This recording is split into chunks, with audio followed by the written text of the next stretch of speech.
This is a tale about a tale that belonged to a little red squirrel, and his name was Nutkin. He had a brother called Twinkleberry and a great many cousins.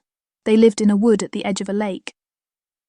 In the middle of the lake there is an island covered with trees and nut bushes, and amongst those trees stands a hollow oak tree, which is the house of an owl who is called Old Brown.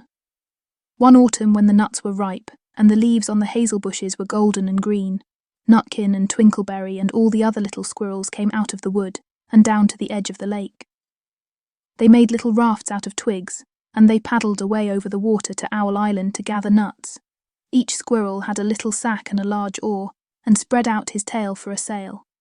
They also took with them an offering of 3 fat mice as a present for Old Brown, and put them down upon his doorstep. Then Twinkleberry and the other little squirrels each made a low bow, and said politely, "Old Mr. Brown, will you favour us with permission to gather nuts upon your island?" But Nutkin was excessively impertinent in his manners. He bobbed up and down like a little red cherry, singing, riddle me, rot-tot-tote, a little wee man in a red coat, a staff in his hand and a stone in his throat. If you'll tell me this riddle, I'll give you a groat." Now this riddle is as old as the hills. Mr. Brown paid no attention whatever to Nutkin.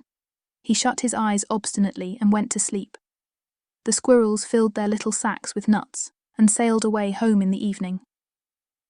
But next morning they all came back again to Owl Island, and Twinkleberry and the others brought a fine fat mole and laid it on the stone in front of Old Brown's doorway and said, "Mr. Brown, will you favour us with your gracious permission to gather some more nuts?"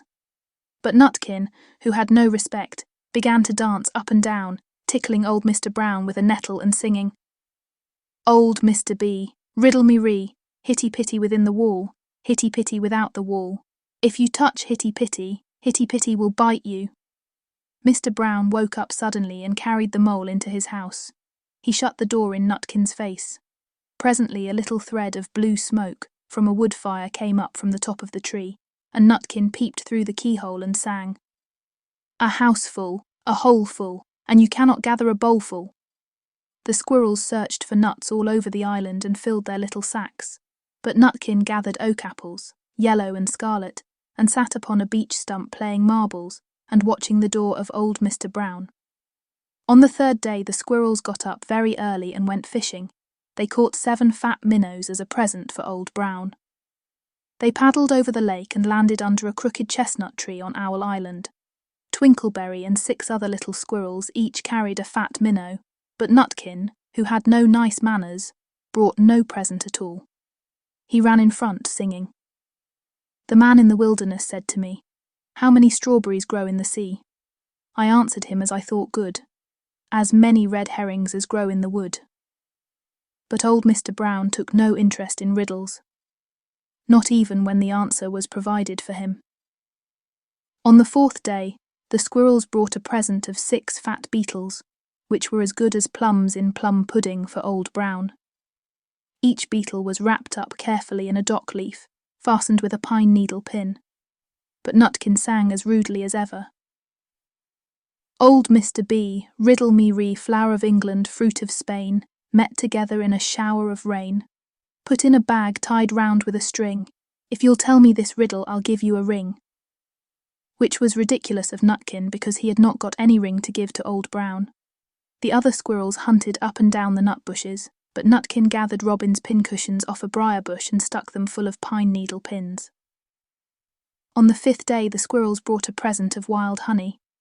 It was so sweet and sticky that they licked their fingers as they put it down upon the stone. They had stolen it out of a bumble bee's nest on the tippity top of the hill. But Nutkin skipped up and down, singing, "Hum-a-bum, buzz, buzz, hum-a-bum, buzz. As I went over Tippletine I met a flock of bonny swine. Some yellow-nacked, some yellow-backed. They were the very bonniest swine that e'er went over Tippletine." Old Mr. Brown turned up his eyes in disgust at the impertinence of Nutkin. But he ate up the honey. The squirrels filled their little sacks with nuts. But Nutkin sat upon a big flat rock and played ninepins with a crab-apple and green fir cones.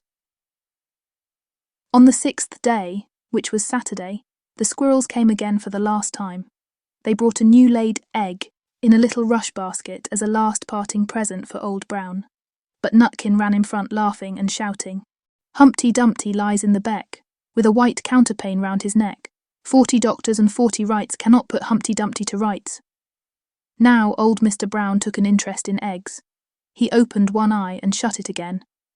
But still he did not speak. Nutkin became more and more impertinent. "Old Mr. B, old Mr. B, hickamore, hackamore on the king's kitchen door. All the king's horses and all the king's men couldn't drive hickamore, hackamore off the king's kitchen door." Nutkin danced up and down like a sunbeam. But still Old Brown said nothing at all. Nutkin began again. "Arthur O'Bower has broken his band. He comes roaring up the land.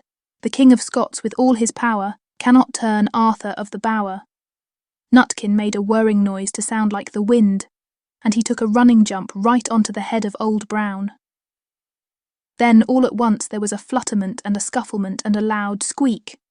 The other squirrels scuttered away into the bushes. When they came back very cautiously, peeping round the tree, there was Old Brown sitting on his doorstep, quite still, with his eyes closed as if nothing had happened. But Nutkin was in his waistcoat pocket. This looks like the end of the story, but it isn't. Old Brown carried Nutkin into his house and held him up by the tail, intending to skin him. But Nutkin pulled so very hard that his tail broke in two, and he dashed up the staircase and escaped out of the attic window. And to this day, if you meet Nutkin up a tree and ask him a riddle, he will throw sticks at you and stamp his feet and scold and shout, "Cut, cut, cut, cut, ara, cut, cut, cut."